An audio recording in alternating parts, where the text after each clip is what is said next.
Right now, switch your family to T-Mobile and get 4 lines for $25 a line with AutoPay and 5G access included on America's largest 5G network. So don't wait. Get unlimited and nationwide 5G access for the whole family for just $25 a line. Visit a T-Mobile store or T-Mobile.com today. Plus taxes and fees. Customers may notice lower speeds and further reduction if using over 50 gigs a month due to data prioritization. Video at 480p. Unlimited while on our network. Qualifying credit and 4+ lines required. Capable device required for 5G. Coverage not available in some areas. Some uses may require certain features. See T-Mobile.com.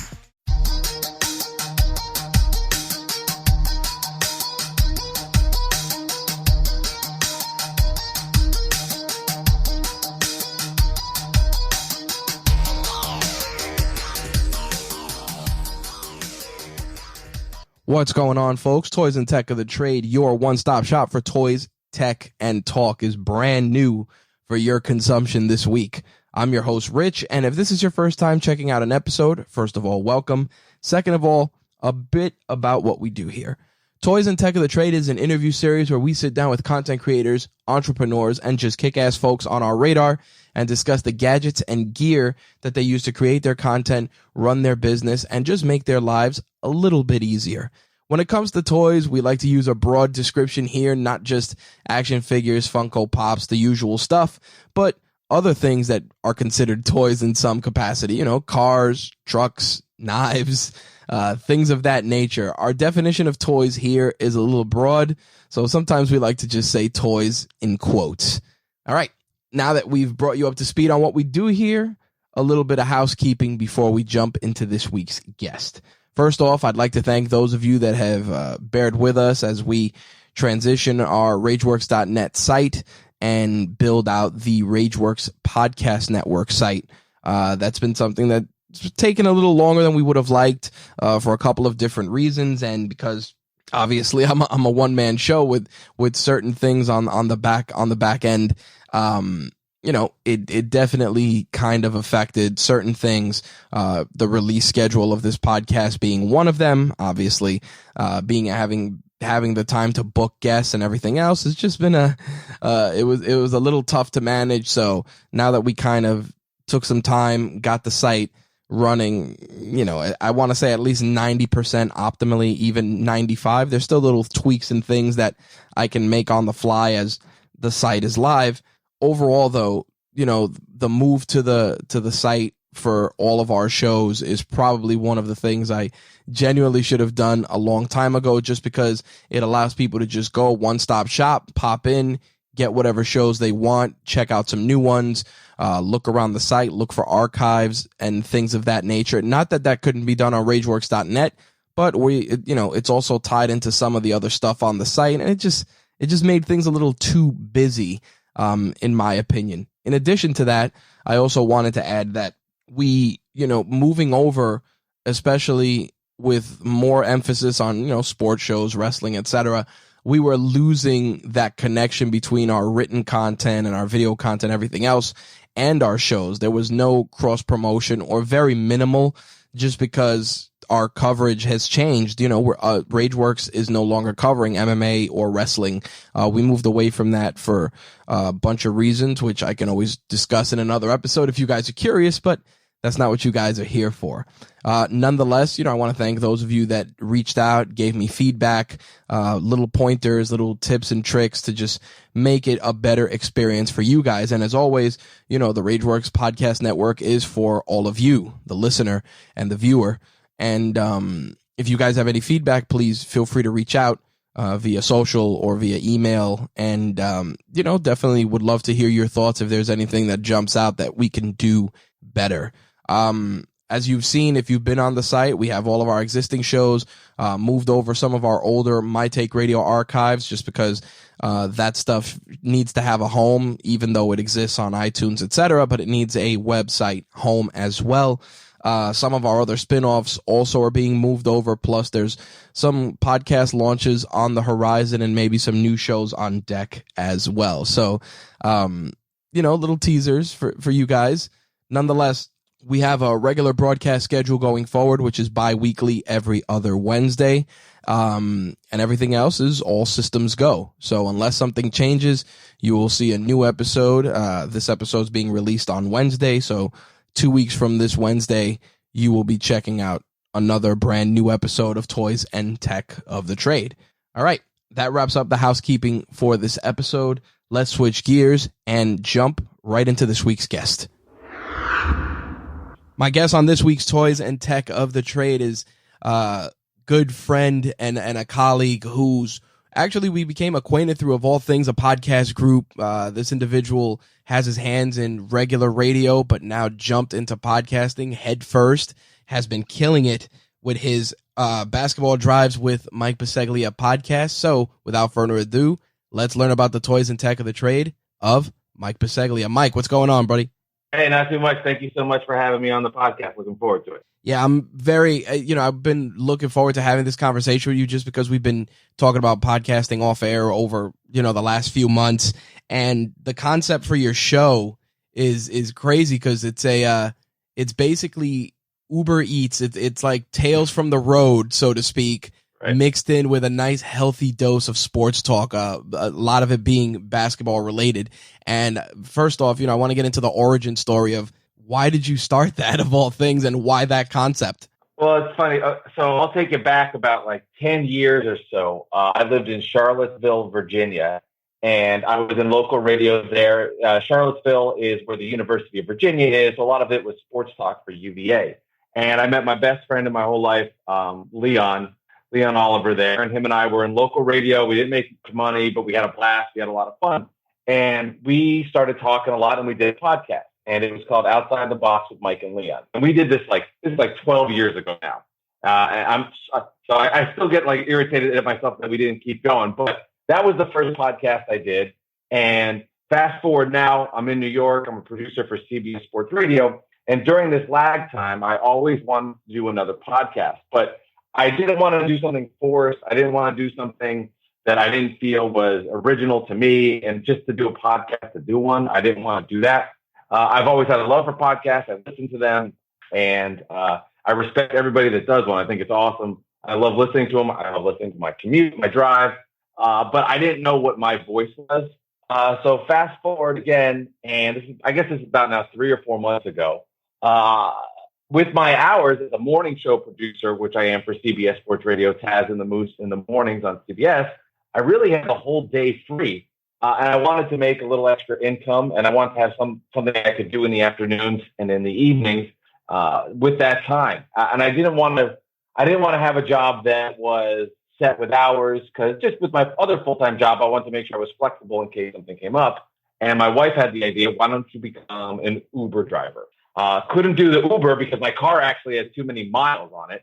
So we looked into some of this Uber. Yeah, exactly. So the car is not safe enough for people apparently, but burritos is fine. So she said, let's look into this the food delivery service. So there was one other food delivery service we looked into. I actually couldn't get on it because it was they had too many drivers. The name's escaping me which one it was, but did the process, got on Uber Eats, and away we went. Started doing it for a couple of weeks, and I thought to myself, I am seeing some really interesting stuff. And I was like, wow, I would love to tell the stories of what I'm seeing on these drives. I think that would make for a fascinating listen. And then I'll sprinkle in some of my basketball talk, which that way I have a voice with the hoops. And then the name Basketball Drives came together. And I'll say this about the Uber thing. I wasn't sure about it. I love it. I really love doing it. And now with the podcast connected with it, it's like a double whammy. So I get excited when I go out on a trip because you never know what story is going to happen. Oh yeah, absolutely. I think that's one of the most interesting parts, and the beauty of it is that you share the good and the bad, warts and all. So for somebody that's looking, number one, to get into that type of a side hustle, it's good because it kind of gives them an inside peek at what's going on. And if they happen to be a sports fan, hell, it's a 1-2 punch for them. Yeah, exactly. So I can't say the reception from people and everybody connecting with me, saying how much they enjoy it. From my wife's aunt retexted me, I'm listening to your podcast, and I other family members, just people I haven't heard from in college years ago, reaching out to me. The love has been tremendous, and it scratched the itch for me that I sort of miss being a producer. I don't talk as much on there, so it's been nice to have a voice about something that I really care about, and that I also think is definitely unique. Now, going to that aspect of you being a producer, what got you into the radio business? Like, was that something that you gravitated towards in high school, or was it something that you kind of just got thrust into because maybe you did an internship or something, and all of a sudden, boom, the bug hit you?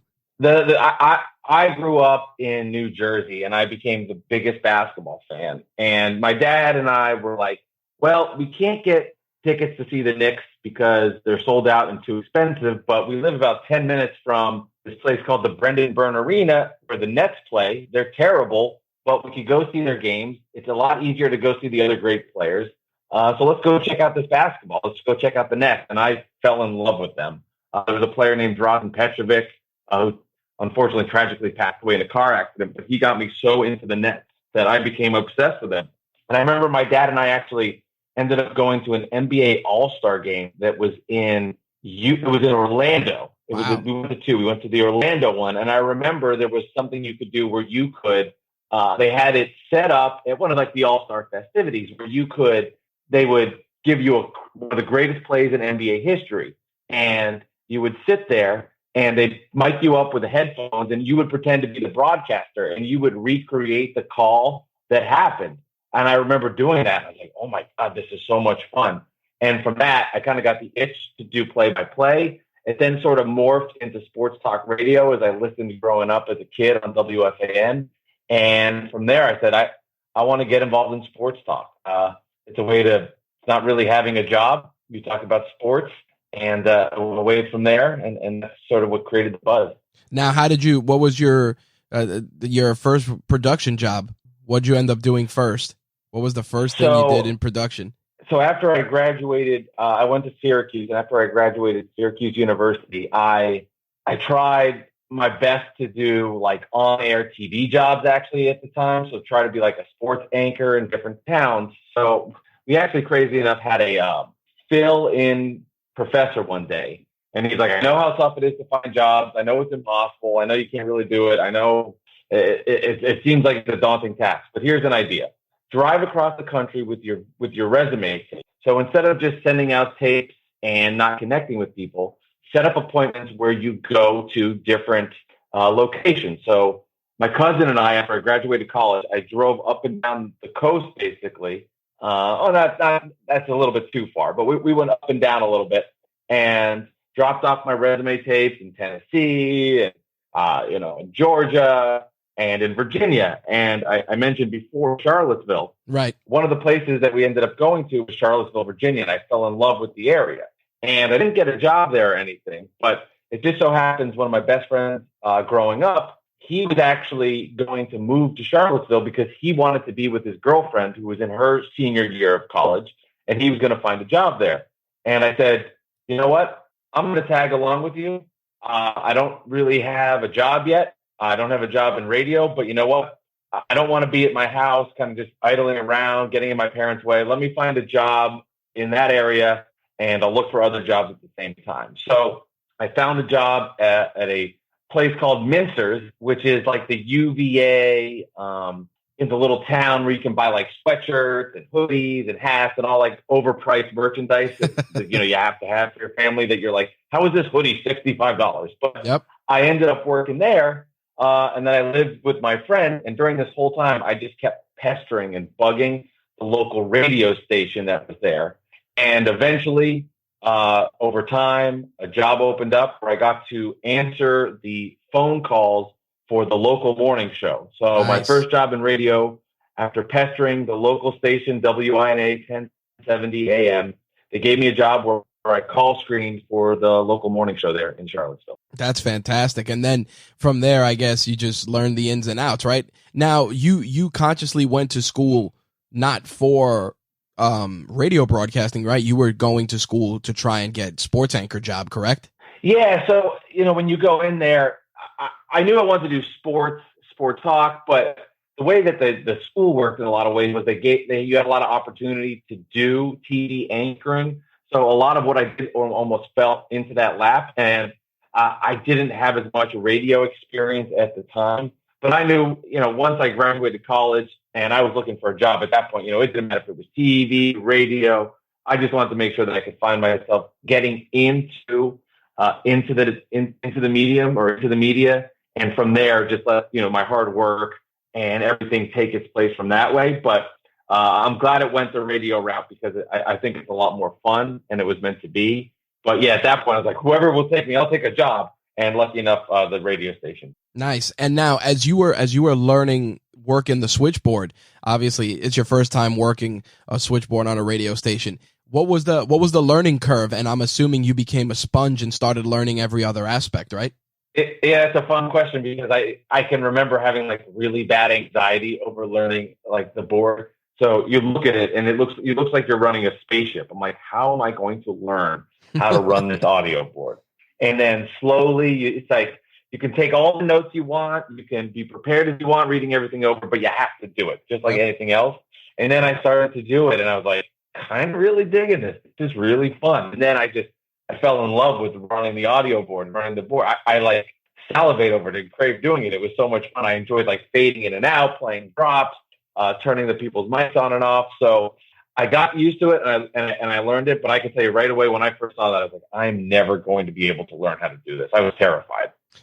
And the funny thing with stuff like that is, especially with the rise of podcasting, it's I respect what you do more so because the traditional route, you went that route because it's a source of employment. Plus you wanted anything. If you enjoy what you do, it's never work, so right. So exactly. Again, you have my utmost respect with that because when I learned and countless other people are learning, it's like you got to learn how to be audio producer, promoter. You got to learn how to talk behind the microphone, technique. It's insane. Yeah, you definitely do. And I think for me, I know going to Charlottesville, which was Market 184, they made you do everything. And you had to learn how to run a board, learn how to screen calls, learn how to set up a remote on location, learn how to edit audio, learn how to talk on the air. I mean, you had to do everything. And what was great about it was it wasn't as much of a high pressure situation. So you could really learn on the job. And I am so grateful for that experience to just get my hands into everything that I could. I do feel grateful for that. And I do think that it helped me ultimately get better at my craft because you had to do everything. I mean, it was from taking the cars and going to the car wash. And then at the same day, you're on air doing a sports report. So it didn't matter. I thought that was kind of cool. Yeah, I think that cross training is important, and it's the old 10,000 hour rule. If you do it enough, you become proficient at it. And I think that for you and for many other people that are looking to get in that space, I think that it's tough because a lot of people they'll say, "Oh, I could just start a podcast and get discovered," and it's like, yeah, but that doesn't always necessarily work, No, that's a great point. Yeah, no, and then for me, when I've started this podcast, I have all this training as being a producer. For a national morning show. So I know I don't have to, as far as the in and outs of putting it together and making the podcast sound as proficient and professional as it can, I've got so many skills and ideas. So that crossover definitely helps. Yeah, I'm sure that's one of those things where, it's a little bit of the you're not a rookie in the game. No, definitely not. Cause like if I want to edit out my sound, I just edit out my sound. I don't have to go to anybody for help. I want to smooth out what I thought I don't know if I like that I said that. Maybe I should get rid of that. I don't know if that really worked. I can do it. I can make all the changes. And with the podcast now, I'm starting to add like sound elements on the road when I talk to people. So I kind of have a plan in my head. I'm producing it and voicing it. And it's like my brain is kind of firing on all cylinders with that. Do you structure out your podcast in advance? Do you storyboard or anything like that? Or do you just go off the cuff with a kind of like an idea, a loose blueprint? Yeah, it's a good question. So what I do is I take everything that happened from the week and I jot down all the notes. And then from there, I create an outline. So I'll see everything that happened and I'll structure in my head how I want the podcast to go. So I'll take my notes that happened from the day, everything that I want to incorporate in the podcast. And then I have a structured outline.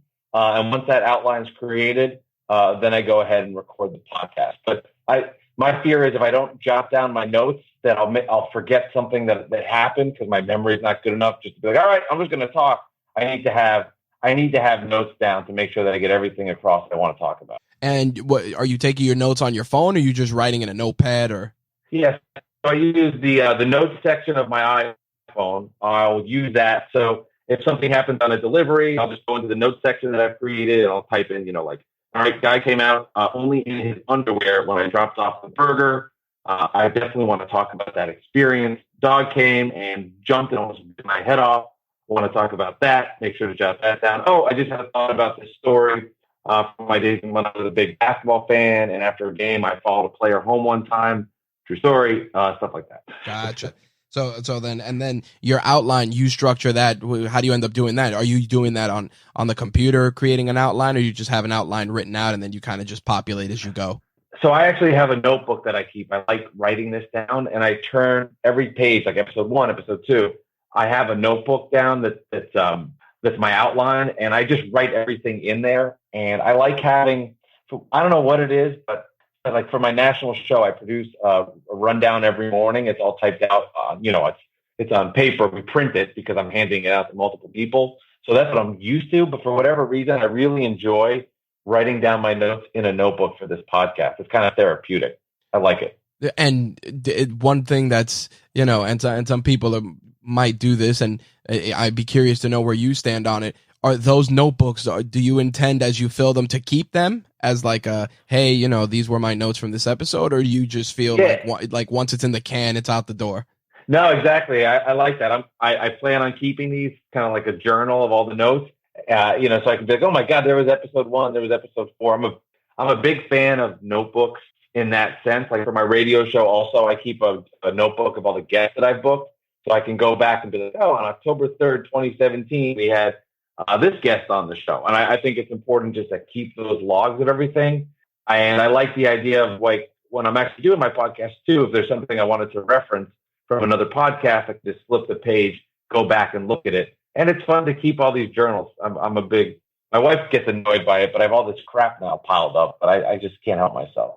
Now, going into the gear aspect, I want to talk a little bit about, how you set up your show and structure it. So obviously you take your notes and you outline. Now, what are you doing? Do you just have a mic set up at home, or do you record, anything into your phone and then use that audio? How do you structure that portion out?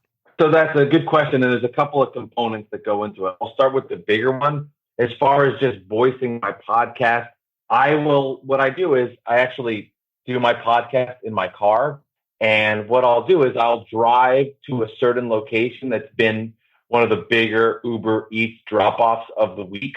So I'll drive out to, let's say, Nutley, New Jersey, and I'll park outside of the Nutley Diner or anywhere around it where I can park.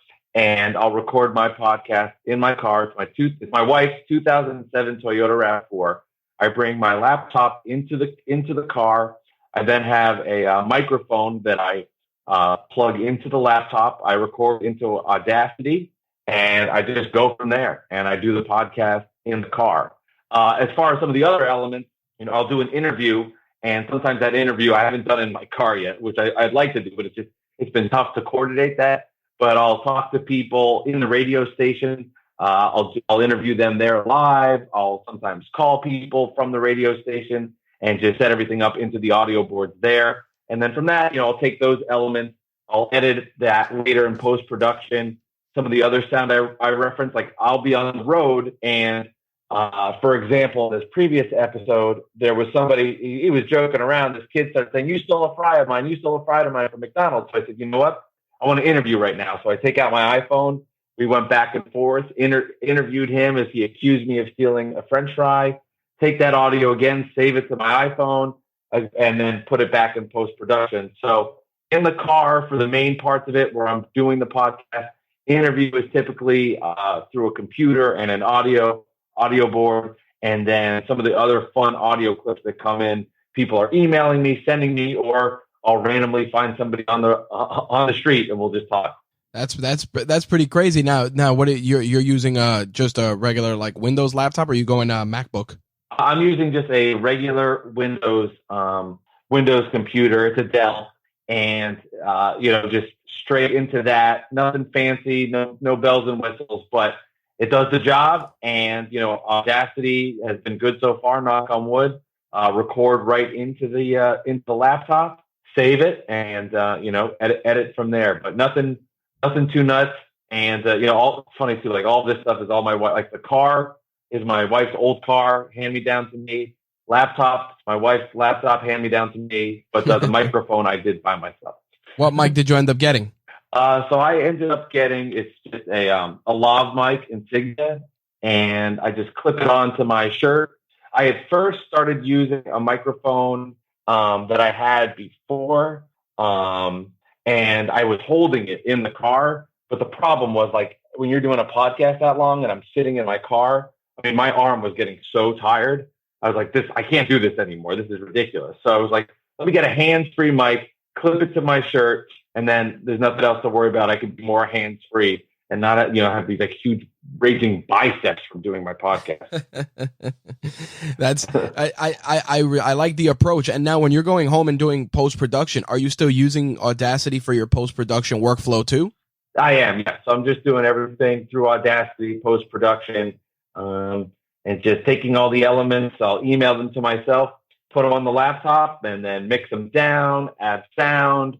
And, it's takes a couple hours, but if you're organized and you have everything together, put it all down, mix it down, and that's a really nice feeling when it's all done.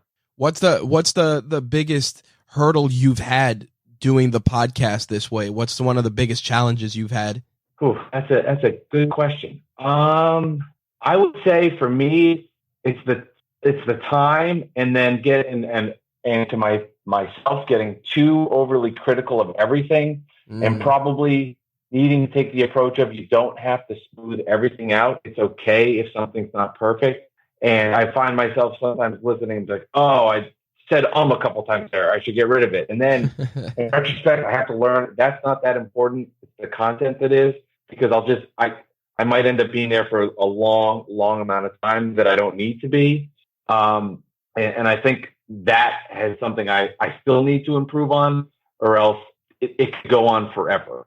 Yeah, well, I'm actually glad you said that. One thing I learned over time, and somebody told me this, was paralysis analysis, where you're being so critical about every aspect that you end up just doing nothing because you're spending all your time being critical of it. So it's funny you say that, because I get caught up in that too, and I can empathize greatly. I mean, especially being from New York, I'll try to cut out the you know what I'm saying, because that's a New York staple, and I'm sure funny. being around Taz and those guys doing radio, you hear that one often. The ums too, and the funny thing about it is that I remember I went through a phase much like you where I edited every out, and it sounded so robotic that I was just like, yeah, maybe not. So sometimes I leave it in there for a little more of a natural sound, because I think at the end of the day, to reinforce the point you drove home, it's about the content, man. As long as the content is good and you're engaging,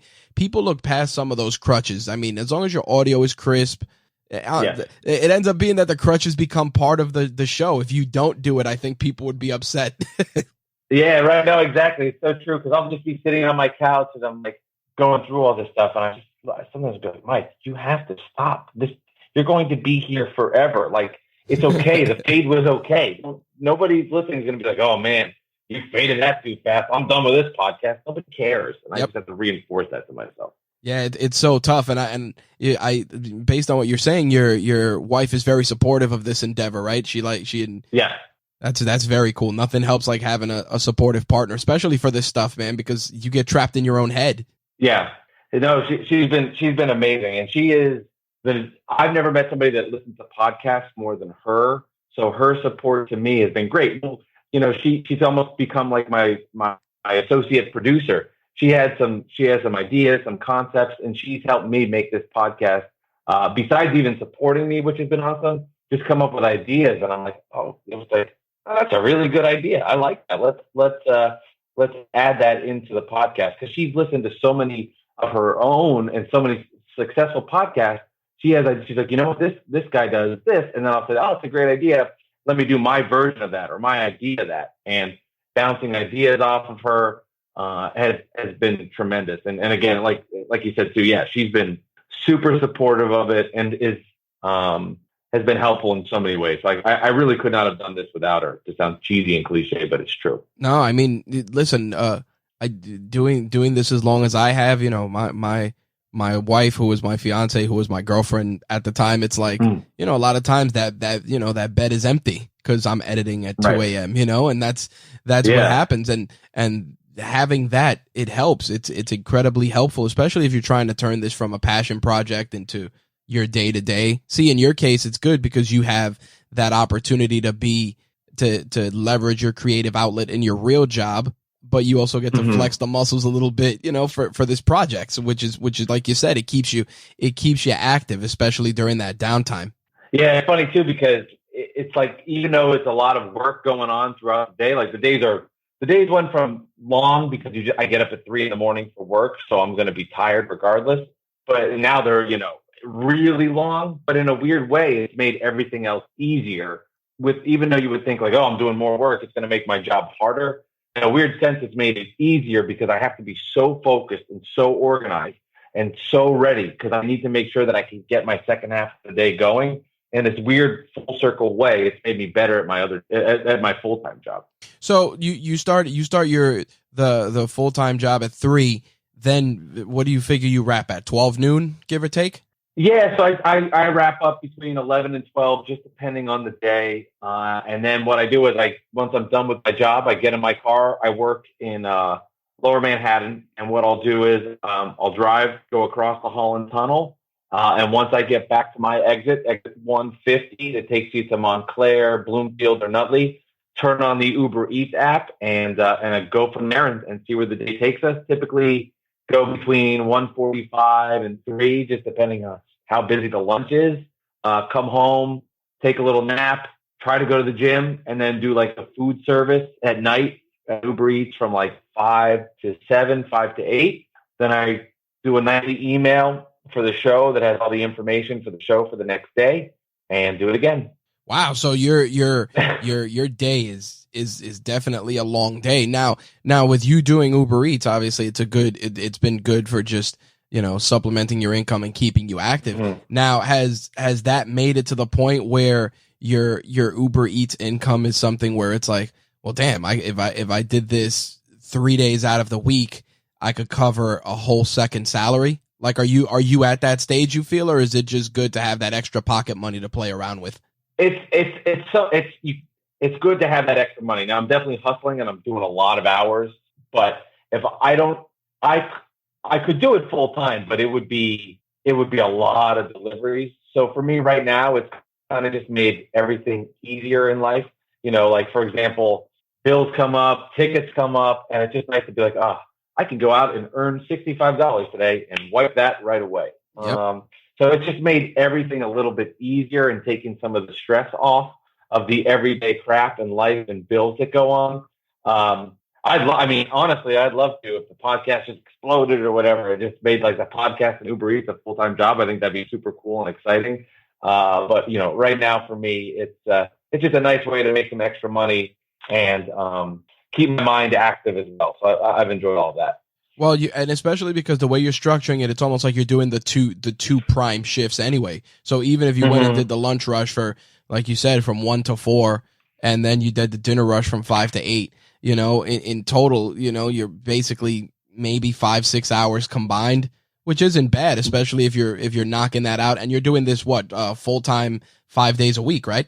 Yeah, so I'm doing this. I used to do it one day more, but now Mondays become my editing day for the podcast. So I was at first doing Uber Eats on Monday and editing the podcast, and I was like, and doing a national show. And I was like, geez, this is too much. And I said to myself, now I'm kind of taken away from my podcast. I'm like really tired. So Tuesday, Wednesday, Thursday, Friday, I'll do the runs. Saturday I take off, and then Sunday again I will re-explore it. And I haven't done a Sunday yet since football season has started. I shouldn't say that. I've done Sunday morning. I haven't done a Sunday since football season started because I wanted to keep an eye on that for my job.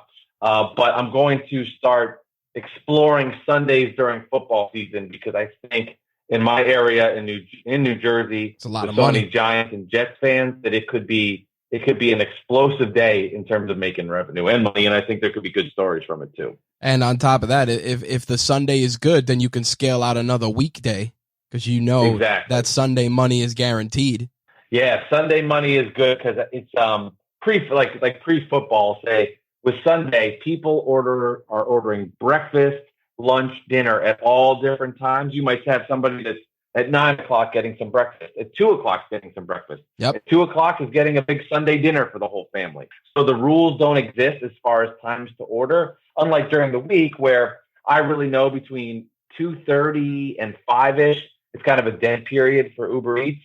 But once you get on a Sunday, the rules go out the window, and that's great. And I think that's if that works out for you, especially with Sundays, you have a probability of bumping into more people that are just going to give you more unique stories because you have a couple of guys, they have their friends over at the house for a game. You never know who's going to answer the door. You don't.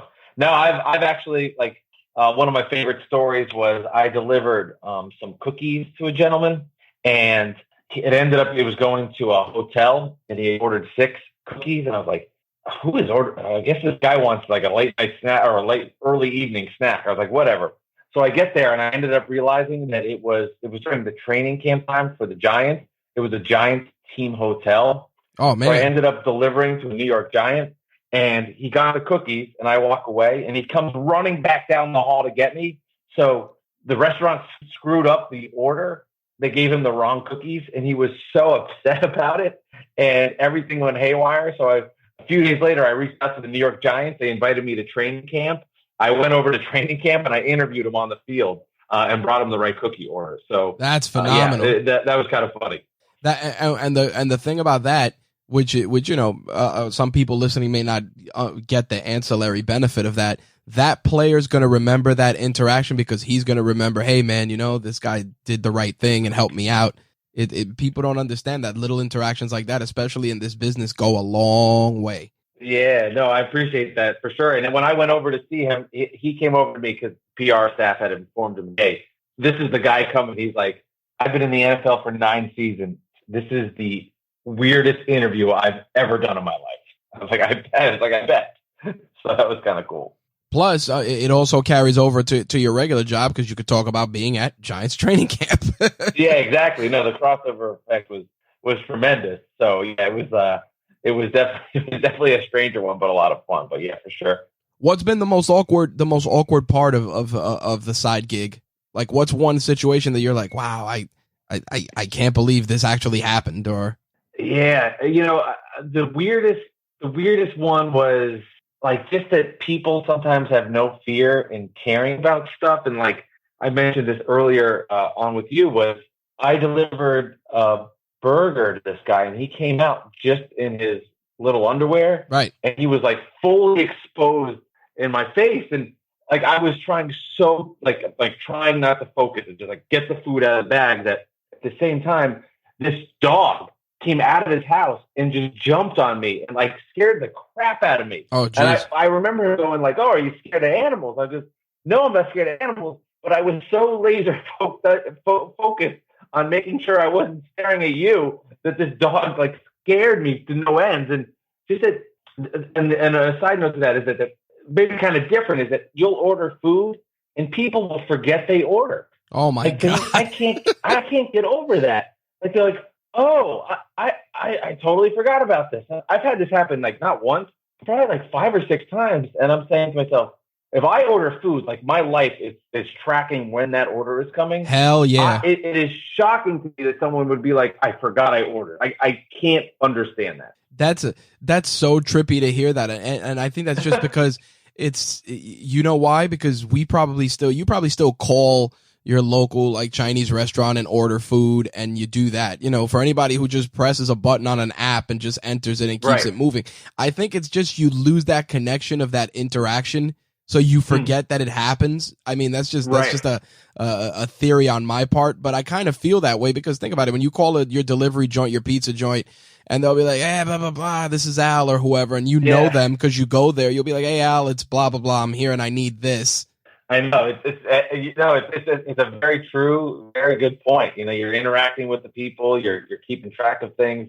Now there's a phone that says, it reminds you, hey, person is 8 minutes away. It's like, it really is a weird concept if you think about it. Like, I'm going onto my phone, I'm touching a couple of keypads, and the next thing I know, I have low main in my house. It's wild.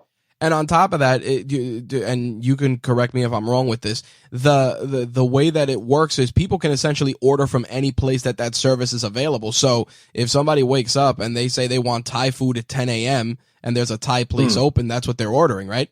Yeah, they can do anything. So it's opened up different avenues to different places. They can go anywhere they want. And for me, like as the Uber driver, I've actually ended up, I have relationships now with people at the restaurants, like the managers and the people at the desk. Like you build these weird friendships because sometimes you're waiting for food and you start talking to people. Yep. That's another unintended consequences.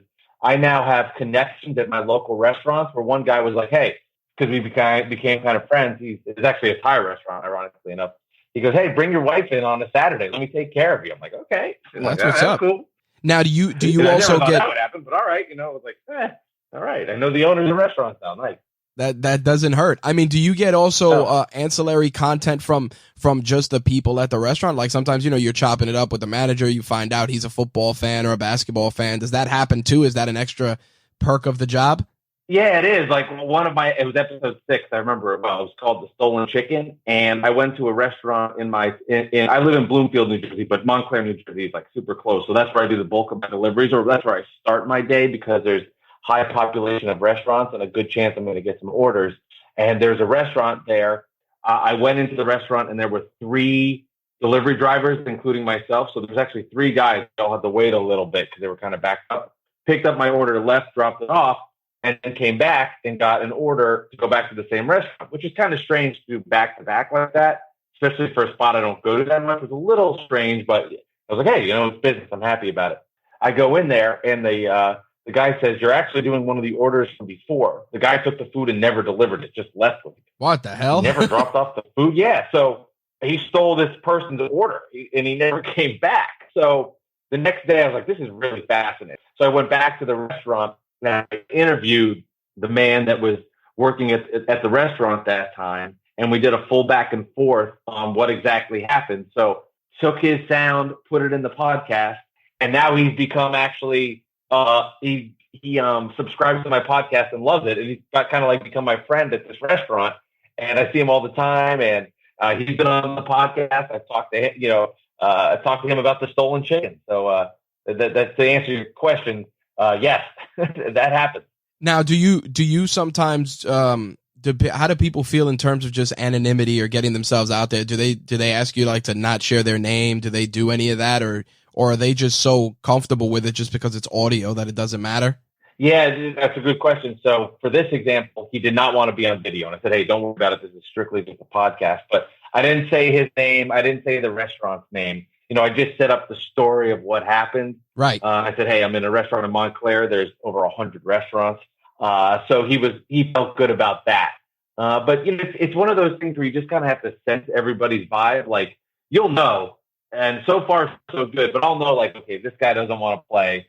All right, this guy's kind of having fun. He seems into it. And you just kind of have to recognize. And when I do drop-offs, too, sometimes I'll be like, hey, I think I could, if something interesting happened in a delivery, I'll get the idea. Should I talk to him? Should I not? So you just kind of have to feel it out and get a sense of the person. Okay. I ask because, every place has its weird idiosyncrasies with stuff, and especially you dealing with a lot of the mainstream sports too. You got to deal with the PR wall and the gatekeeper and don't talk about this and don't touch on this. So I got to ask, because being out front like that, especially with this side gig and the amount of people you have to interact with on a weekly basis, there's got to be some people like, oh, I don't want my name used, or I don't want the restaurant's name. Sometimes it works that way. Yeah, no, you do. And I haven't run into it yet where somebody has said, hey, don't use something or don't do something. So I've been fortunate with that. So far, so good. And if I go on my podcast and I talk about a story from a restaurant that I think went south or went sour, I'll never reference the restaurant's name. I've not done that once. If it's a positive order and I'm friends with the guy, I'll say I'll plug him out on social media and give positive publicity, but I have not yet. If something has happened in a restaurant, I won't mention its name. I don't want to do that. I don't think that's fair from my end. I think the stories are interesting, but I don't want to put them in bad light if it's just a one-time circumstance. And people shouldn't judge their restaurant based on just one thing that I saw that may have been. Yeah, I usually, whenever I go out to eat, all joking aside, I do the 3-strike rule. It's like, all right, something might happen the first time, whatever, off day. Second time, maybe the off day. By the third time, like, all right, if it's the same experience or something close, I'm like, I can't do it. Right. No, I mean, especially too, like, you're going out to eat, you're spending your hard-earned money. It's like, I'm coming here because I want to have a nice time. It's like, I'm not spending $50 to, be stressed out the whole time. It's not worth it. Now, in terms of just looking at taking that podcast to the next level, and we were talking about this before we started recording, have like restaurants reached out to you like to advertise or leverage your audience for anything locally? Because I've noticed that there's such a huge rise now of people getting more local, sponsors and stuff like that versus trying to go again unconventional route, because that's what podcasting is. Has that happened where a restaurant might be like, hey, this episode is brought to you by Pat's Chinese restaurant located at blah blah blah? Has that happened, or has that people approached you? That has not happened yet for the restaurant angle. That is something though I am like working with my wife to figure out, and she's so good at helping me with that side of things. Gotcha. I will say though that actually, ironically, on Friday I had my first person reach out to me that wanted to advertise. It's the local gym that I go to. Nice. And the manager there listens to my podcast, and he likes it so much that he wants to advertise on the podcast. So That's I was like, phenomenal. Congratulations. Let's do it. I was like, yeah, let's go for it. That's great.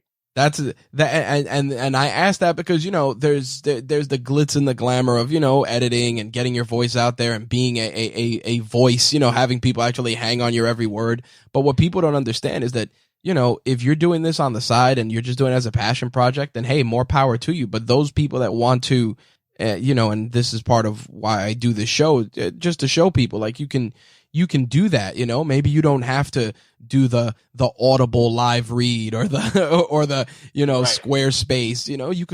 You can niche down and go local. Yeah, and like you referenced too, with what I'm doing is I'm going to so many local restaurants and local establishments that if I continue to build these relationships, that's something that could happen with it. What's also cool with doing this passion project is because it's with Uber, like I'm doing Uber Eats with it. The way I look at it is because right now I'm not getting paid or anything for doing this. It costs me money at this time because I'm putting my platform on different areas. Not that it's costing a lot of money, more than anything at the time. But I look at it like, you know what? Uber Eats, because I'm doing these runs, is paying for my podcast right now. So I'm like, you know what? Even though I'm not making money with it right now, at least I have the income coming in from Uber Eats. So it's kind of like all tying in together. Well, you know what the funny thing is, and you can have fun with that too. You could just be like, hey, this show is brought to you by Uber Eats. Like you could kind of just play with that a little bit. Because again, like you just said, in a roundabout sort of way, that is what's happening. I know, it's crazy. Like, hell, you should reach out to them and see if they would be cool with that. That would be hilarious, man. If you could just be like, hey, this show is brought to you by Uber Eats. And then who knows, maybe they like the vibe, and you could say, give a promo code, and, Basketball Drives is the promo code, and they could save like 5% off their order. It's funny you bring up like the promo code thing. So this is another unintended consequence of this is if I didn't even know this would happen, but if I send the link out with my promo code and people sign up, I make a little income. So if you do like, hey, I send out my promo code, somebody ends up doing 50 deliveries, because you can't just sign up and not do deliveries. Right. But if I give out my promo code, you do 50 deliveries, I end up making money. And I was like, I never really thought of this. Yep. It's like affiliate. Yeah, affiliate link. I was going to say, somebody reached out to me and they said, hey, I like what you're doing. Do you have a promo code? I was like, do I have a promo code? Maybe. And then I looked and go, oh, I do. And then I said, wait a minute, let me give out my promo code on my podcast. And now I'm like, I have people that have reached out to me and are using my promo code. So I do right now I have like a fake commercial, but it's a real commercial on my podcast. And I just give out my promo code for anybody that wants to be an Uber Eats driver and help them out. Hell yeah. See, that's what I'm talking about. And that's exactly the gem I was looking for. People, again, unconventional. It's like, hell, you didn't even know you had it. And then you're like, wait a minute, this is some extra money. And that's what I mean. Like just niching down. Crazy. No, it's cool. And I always have worked hard, but I've never not worked and made money. And that was really, really nice. like all I did, like somebody else is working right now. I made money on this. That was cool. Like, I'm not going to lie. Like, that was awesome. Yep. It felt really good. Yeah. And the beauty of it is, and this is always the big pitch that I always tell people with podcasts. It's like, this stuff is evergreen. It lives on forever unless, you decide to delete the episode. But other than that, it lives on. Like somebody in another country may be learning about Uber Eats right now. You don't know. Right. And that's what people sometimes, it becomes like the hard sell where you got to tell a potential customer or an interviewer or a guest or whatever. And you got to say, listen, whatever you say here may live on for 10, 20 years, just because if it's on a platform like iTunes, that obviously, knock on wood, it's not going anywhere. It's like somebody's going to be able to hear that message 5 years from now. That's such a good point. And that's why it's like another thing my wife said. She was like, the one thing you have to do more than anything else is you have to be consistent. You have to make sure your podcast on Tuesday morning, because that's the day, it has to come out every Tuesday. Because the second you just stop it, you take 2 weeks here, 3 weeks there, people will go away. So be consistent. And that people will then come back, because if someone finds it and likes it, and you have 27 episodes on there because you've been consistent, those downloads are going to continue to increase, even though those podcasts haven't been released in, a month or two or whatever it might be. Yep. I always tell my guys, I'd always tell them on the network, et cetera. I'll tell them, like, listen, man, if you're going to take 2 weeks off, every week, just put out a brief message. Hey guys, just a reminder, we're off for 2 weeks, but make sure you follow us here, or make sure you sign up for this email list, or make sure you do X, just because it's like people like that engagement. It's the same. It's the old gag of people like hearing their name, it's the same thing. It's like people like being acknowledged and spoken to and respected. And I think that's, especially like I said, with what you're doing, it's a 1-2 punch, because you're doing real life interactions, but you're also keeping those stories at the forefront mixed in with those interactions. And I like, to add on to that, that's why I like having, it's funny because, like, as a radio producer, my job is to put my host in the best spot possible to succeed. So it's kind of nice with those skill sets. Like, my job as a podcast producer / host is to put myself in the best position. 100%. And I just like the control of that, which is something I haven't had in a while. So it's like, as a producer, there's only so many things you can do, but when it's your time to go on air, it's your time to go on air. And with the podcast, like, I do it all. And I miss that, and I really like that control to be like, Mike, every Tuesday this podcast will be out. Obviously stuff happens in life, and who knows, but I'm going to make sure I can do everything in my power that this will be out there for the consumer. There you go. I think that's a great way to segue into the next part of the podcast, which is the hot seat. It's a series of rapid fire questions. It could be relative to what you do, plus some other stuff as well. So we're going to jump right into it. We're going to start with a nice, easy one. Favorite place to eat in Jersey? Probably, I'll say, I like Aki Sushi. Okay. And where are they? They're in Bloomfield, New Jersey. It's a local sushi place down the road. We deliver from them all the time. It's just very solid. It comes real quick. It's not super expensive, but it's like my comfort food place. All right, so sushi's your vice, huh? Oh yeah. I mean, I love it. I'll eat. The only thing I won't eat is eggs. I don't like eggs, but I'll eat anything else. Nice. Now, living in Jersey all your life, how did you feel about the Nets moving to Brooklyn? I was at first very hurt by it and saddened, but I think ultimately, long term, for the health of the franchise, clearly it was the right thing to do. They're in a much better spot than they were. But I did feel a little hurt when they left. It was sad to see them go, but now they've become like a mainstream popular team. So I think it was the right thing ultimately. Just as a side note, it bothers me so much because every team is named after the city. So it should, in theory, be the New York Nets. Like, it bothers me that they've made Brooklyn like its own city. At least for me, like, I'm weird with that, because it's like New York Mets, New York Yankees, New York Knicks. Right. It should be New York Nets. Like, it shouldn't be Brooklyn Nets. Like, it's so weird. Yeah. No, that's interesting. I guess they wanted to brand themselves so differently and find that niche that was unique to them.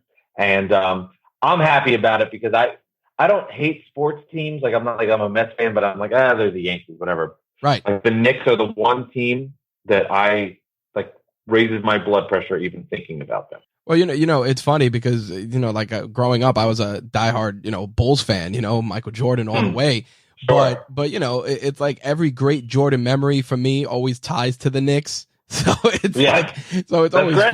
it's always hilarious. Like, man, dropping dropping 50 at the Garden, this and this and this. And even the Knicks had great memories. But the funny thing is, whenever I talk about basketball and how I used to be a huge fan, I always talk about the grittiness of the Knicks. I'm I'll always say something like, nobody's going to dive into the stands to grab a ball like Charles Oakley used to do, which is funny. Oh yeah. Because that's no, I know. And that's like as a Nets fan growing up, they were like, for people that outside of the market or whatever, listening, like, it's not like the Mets and Yankees where it's like kind of a split. Knicks were like, it's like 99 to 1%.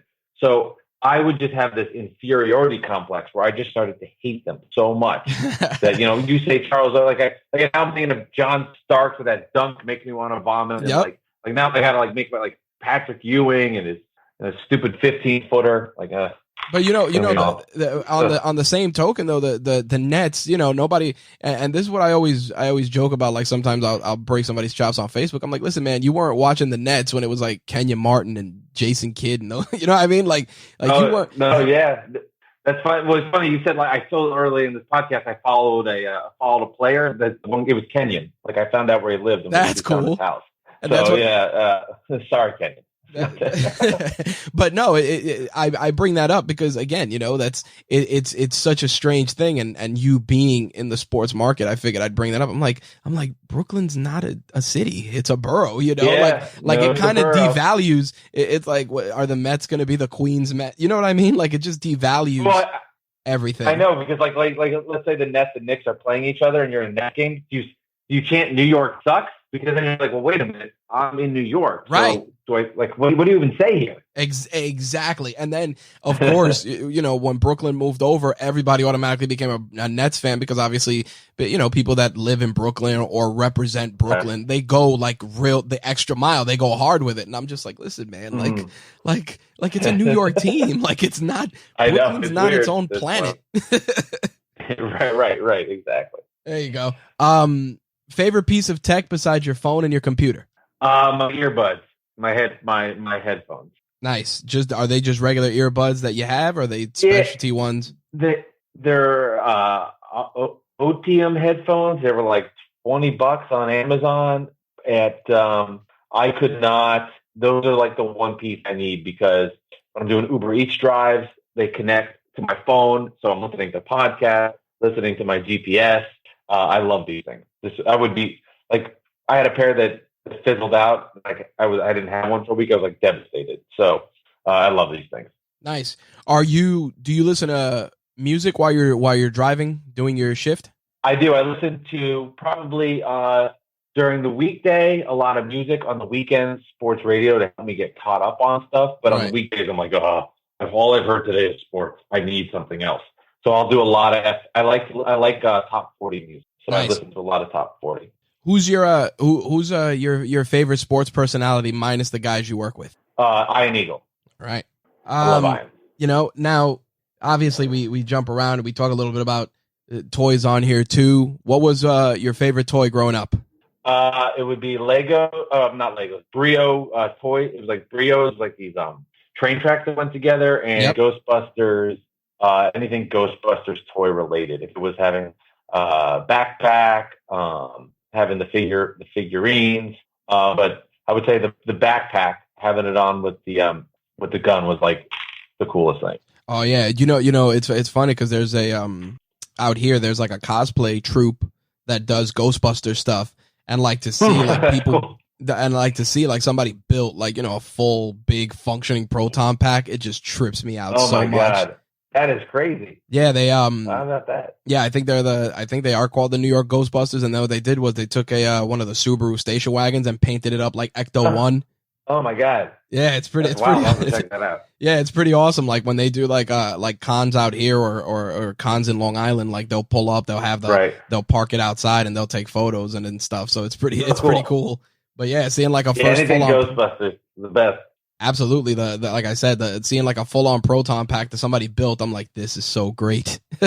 Oh my goodness, how much time goes into doing something like that? Must be wild. Man, it's insane. Yeah. So the next part, we got a few more to wrap up.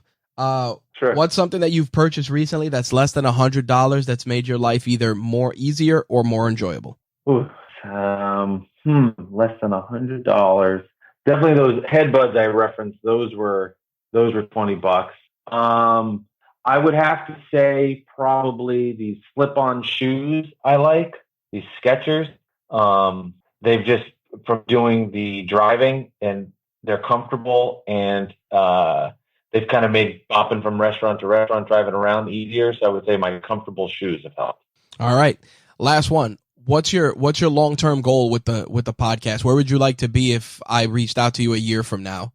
I would like to be on a network. I mean, that's probably a year from now. That might be tough, but I would like to kiss.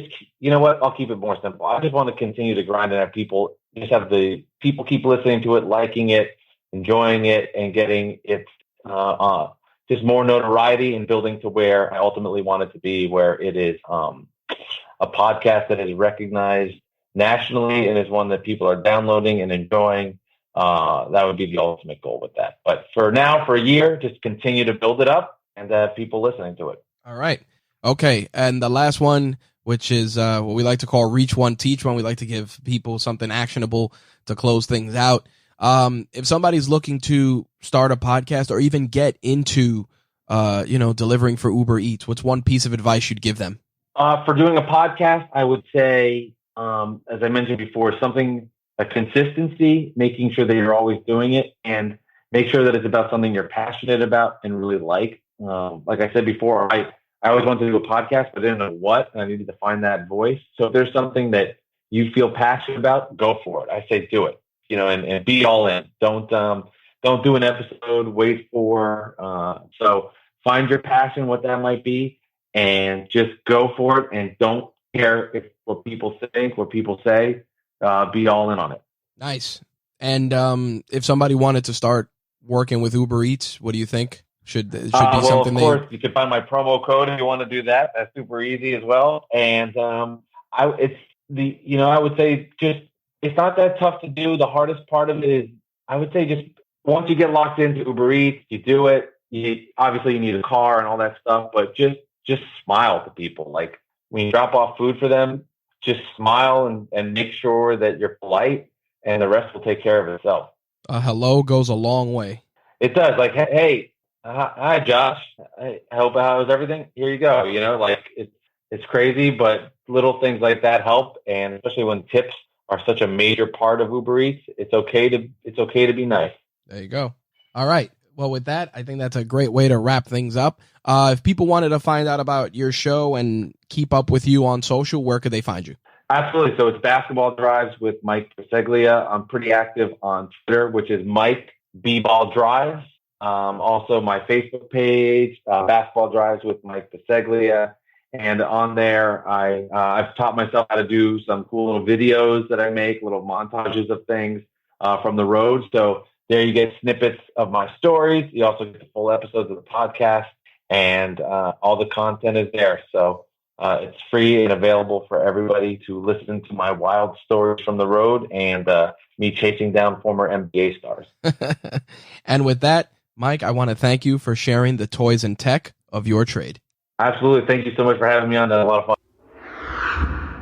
That wraps up our interview with Mike Bisceglia. To find out more about Mike Bisceglia and his podcast, Basketball Drives with Mike Bisceglia, make sure to check out the show notes for this episode, as we will have links to keep up with the show, subscribe to the podcast, and also keep up with Mike as well. One thing I do want to say before we wrap up, this show is proof positive that you don't need a fancy studio space. You don't need a microphone that costs hundreds of dollars to create your content, share your voice with the masses, and just get your brand out there. All you need is, in the words of Jimbo Slice, 2 hands and a heartbeat, And definitely Mike embodies that. So again, if you're on the fence, want to launch a podcast, want to get into a side gig, just go out there and do it. You know, even if you stumble or you fail or whatever the case it may be, don't look at it as failure. Just look at it as a lesson. We'll be back with a brand new episode of Toys and Tech of the Trade in 2 weeks. If you're interested in being a guest on a future episode, you can email me, rich@rageworks.net. Or you can use the contact form on the site, whether it's on the RageWorks site or on the Podcast Network site. As always, we're back to the new, we're back to our old, I should say, release schedule bi-weekly every Wednesday. And you can find us on your podcast platform of choice. No need to list them all out. And with regards to social media, you can find us pretty much on any social media platform. Just look up RageWorks or some combination thereof, and links to our social will be in the show notes for this episode. Thank you guys for checking it out. We'll see you guys in 2 weeks. Peace.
With the new iPhone SE for less than $100 at Metro, you rule. It's the most affordable iPhone on the #1 brand in prepaid. So whether you're studying online or FaceTiming.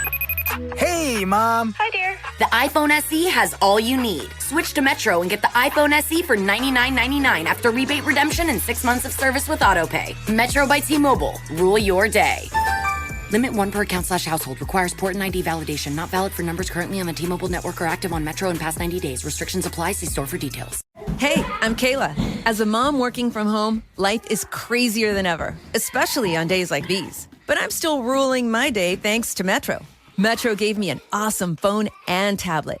Now my son can get his homework done on the tablet without needing to borrow my laptop. Plus, with Metro, Amazon Prime is included, so I can access great deals and discounts on school essentials and get them delivered in no time with unlimited free shipping. All while keeping an eye on my son to make sure he finishes his online practice tests before he starts watching his favorite Amazon originals. Right now, get a new phone and tablet on us when you switch to Metro, the #1 brand in prepaid. Plus, enjoy high-speed data on both devices with 1 Amazon Prime membership included for just $75 a month. Metro by T-Mobile. Rule your day. I'm Kayla, and that's how I rule my day with Metro. With new lines of service after rebate redemption plus sales tax and activation fee. Offer valid for new Amazon Prime members on select rate plans. Amazon Prime has a $12.99 a month cost. Restrictions apply.